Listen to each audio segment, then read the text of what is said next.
back to the show, everybody. Happy Friday to everybody listening. Hope you're not stuck in your car today across Tampa or Central Florida. I'm filling in, as I always do, or often do, I should say, on Fridays for David Gornowski. I'm Jeff Deist, and happy to be joined by Ben Swann, who's a name that many of you might remember from the Media Wars days. How are you? Hey, Ben, it is great to talk to you. You know, I was talking to a friend offline who had seen you out at Freedom Fest in Las Vegas just recently, this past week. And she mentioned, we were joking, you sort of got canceled before it was cool, right? You're cancel culture 1.0. Absolutely. You know what it is? I'm the OG of being canceled. That's what you would say. And I'm the OG. Yeah, long before it was popular to be canceled, long before anybody else was getting canceled, I was the first guy. Long before Alex Jones was kicked off of YouTube, Ben Swann was the guy who was canceled. And really, you've seen independent media grow up from just a little tiny nothing into a behemoth. Now, it seems like we have so many platforms, so many digital shows, so many podcasts, so many alternatives. I mean, when I'm stuck in an airport somewhere and CNN's blaring on the back, it's almost hilarious to me. I mean, I don't understand why anyone would even bother to consume that.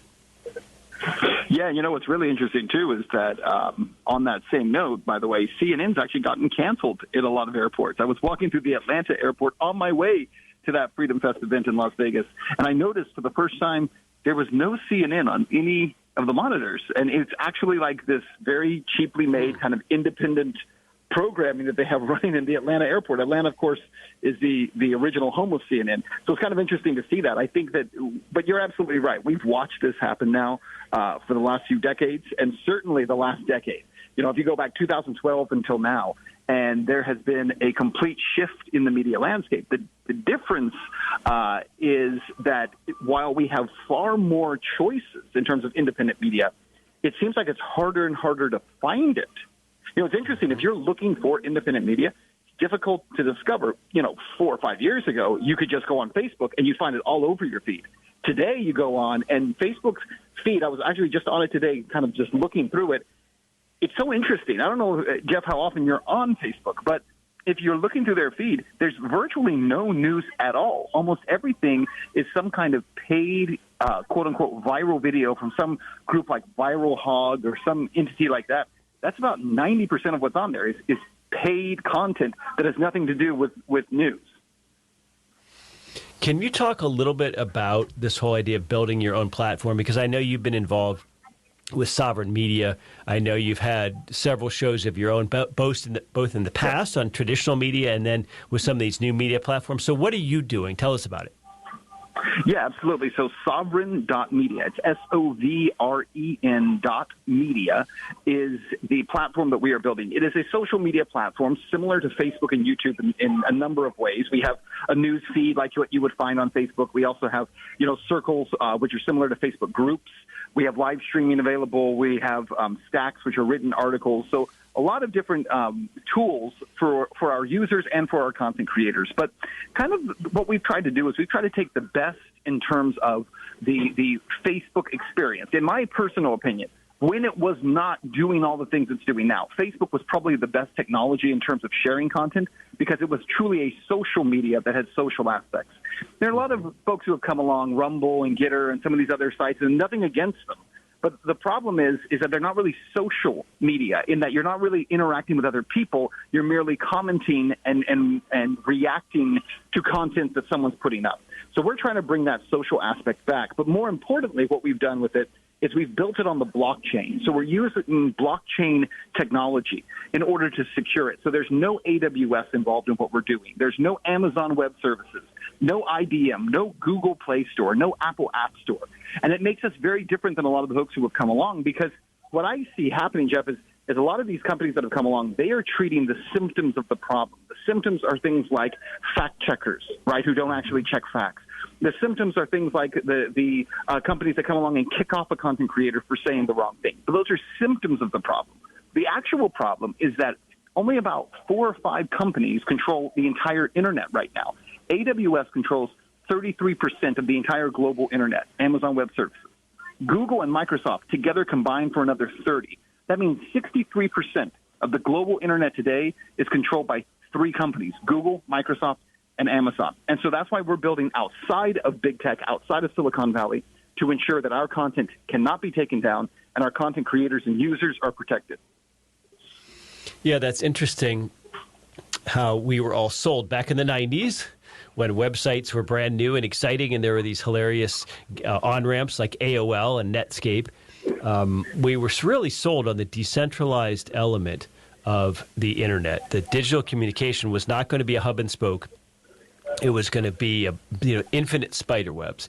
And yet, as you point out, today we basically have 4 or 5 giant gatekeepers. Yes. Yes. They have become really, there's 3 versions of the World Wide Web as we know it, right? It's the internet. Web 1.0. Web 1.0 was probably the best version, what you just described, the original version. Now, if you look it up online, and if your listeners look it up, Web 1.0, what is it? Most people who write about it are going to tell you this was the boring version of the internet. This is when people just had websites and blogs, and they just wrote stuff. And then when Web 2.0 came along, then it became cool and it became exciting because that's when Facebook came along and YouTube came along and Tumblr. But the reality is, I see it differently than that. I think Web 1.0 was the infinite web where anyone could go on. There were no gatekeepers and you could really put up anything you wanted. Information, it was an information revolution, very similar to the advent of the printing press. But Web 2.0, as great as Web 1.0 was in terms of being a revolutionary force for information, Web 2.0 has been equally revolutionary in actually clamping down information. We actually have less access to information today, I believe, than we did before the internet came along, because there are so few companies that are controlling search results, information, and the reality is before the internet came along, people knew how to find information without the internet. Today, we have an entire multiple generations of people who don't know how to find information if it's not for the internet. Mm-hmm. And what they're doing is they're mindlessly scrolling their feeds, not knowing that the universe presented to them through those feeds is curated, in effect. Well, that's exactly right. And it's being curated by special interest groups and carried out by Amazon, IBM, Microsoft, Google, Oracle. There's a few companies that control all of it. And then I mentioned there were 3 versions, though. That's Web 3.0. So Web 3.0 is the blockchain. Web 3.0 is the decentralization of the internet. So it's really going back to what we originally had been promised, but it has still that Web 2.0 experience of having content that is watchable, information that is storable, social feeds built into it, but all decentralized. And that's what we're building. We're building a decentralized social media platform, again, that can't be taken down. And one thing that people have to remember, we're about to go into a brand new election cycle in this fall, and I think we're actually going to see a number of these platforms, these new platforms, removed from the internet the way they did with Parler, right about the time that they pick up steam, because there are a lot of forces that want to control exactly what you see and what you hear. You know, do you ever get the sense that the digital age has just given us so much white noise, just the sheer volume of sources and platforms coming at us, that in a bizarre way, it actually makes it easier for the powers that be to maintain narratives rather than harder? Because we all thought, thinking back to that Internet 1.0, that we were going to have this new Wild West that they couldn't control. Yeah, absolutely. That's why I was saying I think Web 2.0 was even more, was equally, de-revolutionary as the internet was revolutionary, because it was able to take all of that momentum and it consolidated it. It consolidated information in a way that it's never been consolidated before. But the other thing that it's been able to do is you mentioned the white noise. There is a very clear tactic that's used. When you go through, whether it's a pandemic or you go through what's going on right now with the war in Ukraine, right? You're trying to get good information. And people who are actually, taking a good faith look at what's going on in the world, it's so hard for them to get information because not only is tons of information censored, but the information that's allowed to come through, there are 2 forms of it. One form of it is, a propagandist side where, the push is to make you believe whatever the narrative is they want you to believe. But the other side of that is disinformation. We hear that term used a lot lately. But the real disinformation is when someone comes along and intentionally creates bad information so that you can't find the good information. They intentionally try to make whatever information you're seeking out so hard to locate or to decipher that people just give up. And there's been a very successful strategy of that as well. So we just have a quick minute before the break. Tell us who's involved with you in Sovereign. Well, we are bringing on lots of content creators into Sovereign right now. So folks who go and they check it out. We have new content creators who are joining us every day. But currently I'm on there. Britt Hume is on there. Jason Bassler is on there. There's a number of folks who are coming over, and some big content creators who are coming this September. We're going to have a big push in September, who are bringing their libraries over because, again, we can secure that information on the blockchain so that it exists not just for this generation, but for future generations as well. Folks, we're talking to Ben Swann. You can follow him on Twitter. Follow Sovereign at Sovereign Media. He's going to stay with us after the break. Twitter, good luck. We're going to talk more about those midterm elections and this narrative warfare when we come back after the break. This is News Talk 1040. Stay with us. We'll be right back with Ben Swann.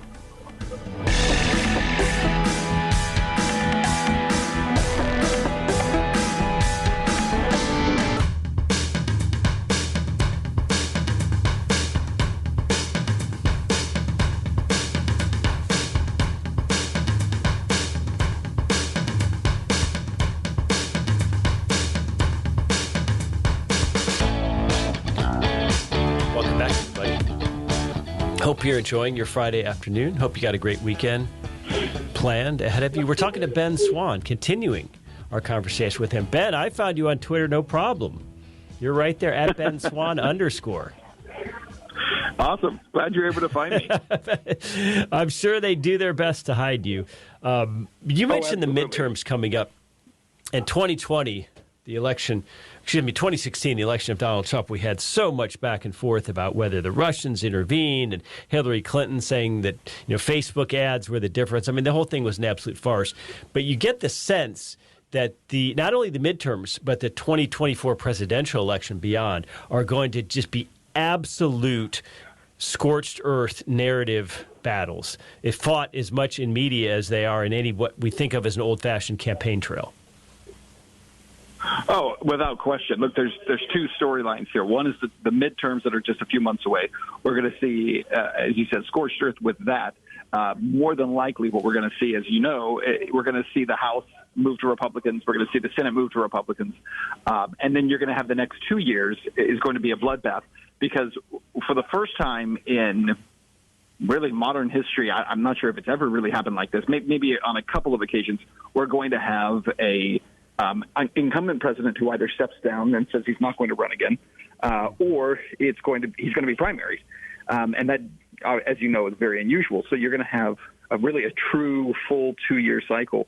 On the Republican side, a battle for who's going to get that nomination. On the Democratic side, a battle for who's going to get the nomination. And then, of course, when we get closer to the election, it is interesting. There's something happening in Canada, which you may or may not have seen, which is that some of these ministers in Canada are talking about the need to censor political ads that are, quote unquote, misinformation.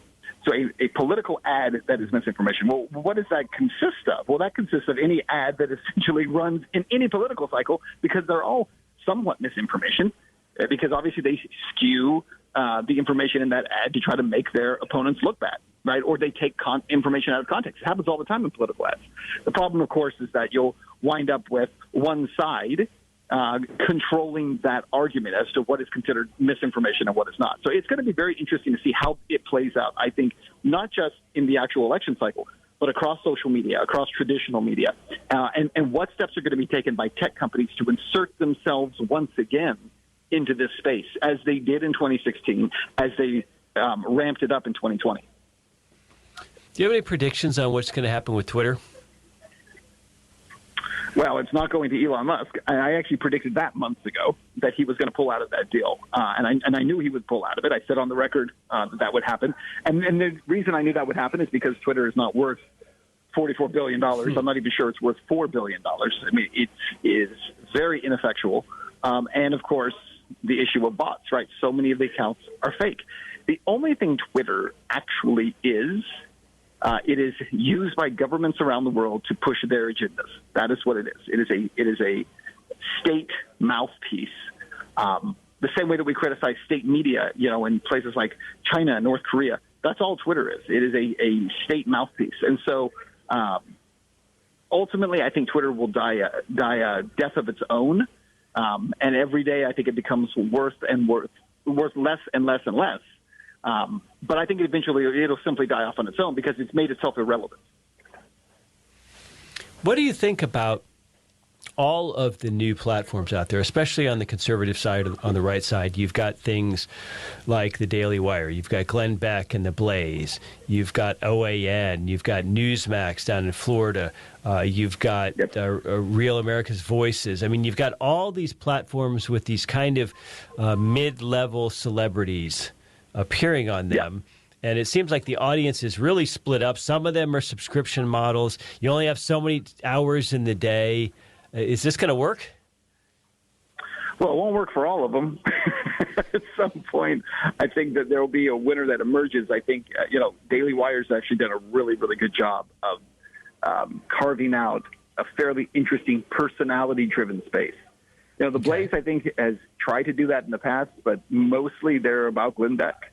And when you're mostly about one person, and what Daily Wire's done well is they're not mostly about one person, they're about a growing kind of lineup of people. That's helpful. But there really are two different, or really three different models right now in this space. One is the subscription model to content creation, which, again, I think Daily Wire is doing a really, really good job of that. Some others are as well. You have the cable news version. That's the Real Voice of America. Mm-hmm. You have the OANs. By the way, OAN today, you might have seen, was actually dropped from their last broadcast platform. Verizon dropped them today. Wow. So I think that was the last one. And then you have Newsmax. And the problem is that there is, again, a limitation on what you're allowed to see on cable. And so should OAN and Newsmax and Real America's Voice, should these be on cable? Absolutely. And viewers should determine whether or not they want to see the programming. Instead, and no, I'm not bashing Fox, but Fox is allowed to have this carve out of space that makes them kind of the exclusive face in this world because others can't get the traction to stay on cable. But that's a dying model anyways. I mean, the cable model is obviously a dying model. But even so, if you choose to be in it, it should be an even playing field where you're given your space and you're allowed to grow an audience.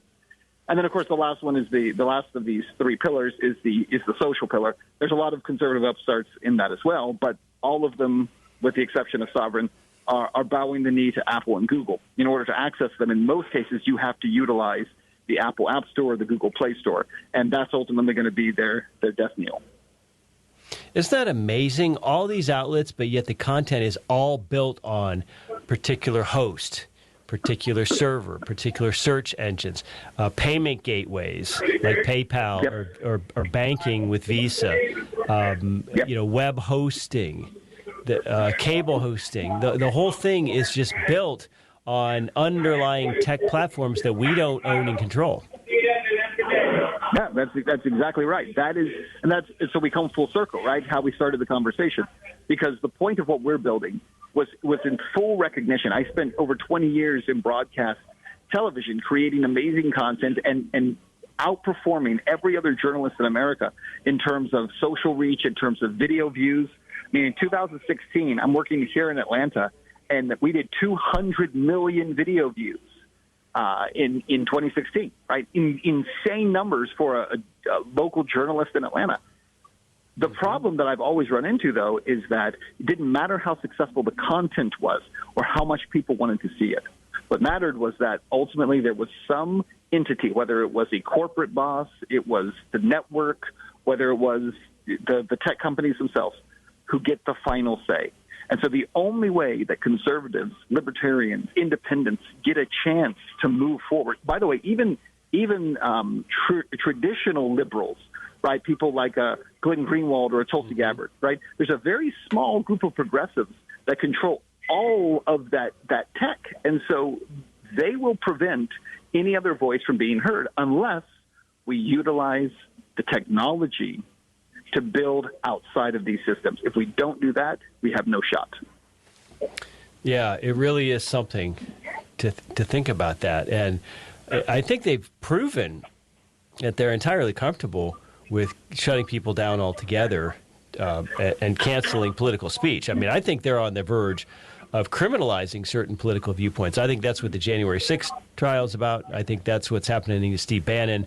I think they want to disqualify Trump under the 14th Amendment from being eligible for running for president. I mean, everything we think of as the rules, like a court order, for example, or an administrative agency rule. I mean, all these rules are entirely malleable. We're really on our own. And I think that's, in a sense, if you accept that and grasp that, and if you have a mindset more like a Ben Swann, that's liberating because you realize where we are. Well, that's exactly right. You have to recognize where we are, and it is liberating because then you say, okay, so how do I not stay here? If I can figure out where I am, I can figure out how to get out. But if I'm lost at sea and I have no idea where I am, then there is no out, right? Because I'm completely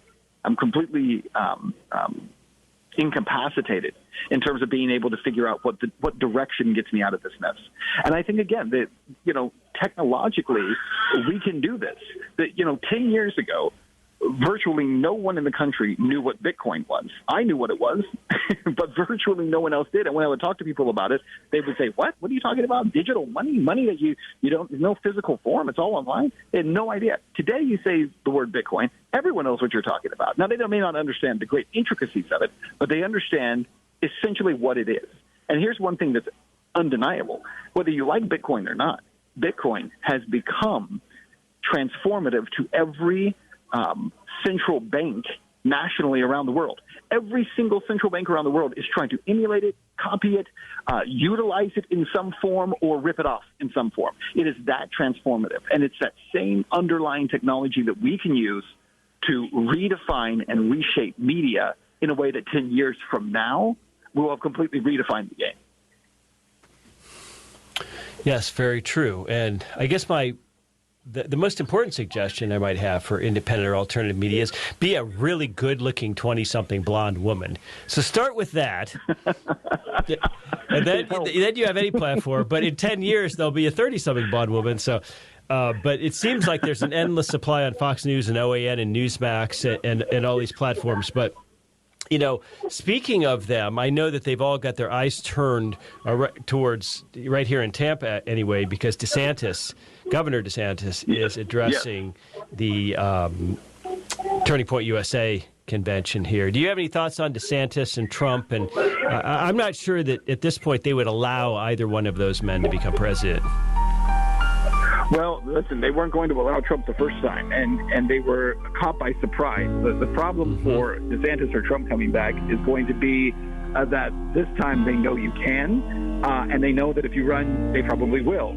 So how do you defeat that? I think in similar ways to the way it was defeated this last time. So I think we'll see similar things and similar emergencies right around the time of the next presidential election. Ladies and gentlemen, he is Ben Swann, at Ben Swann, 2 N's, on Twitter, Sovereign Media, SOVREN. Thanks so much for your time, Ben. We got to take a quick commercial. We'll be right back at News Talk 10.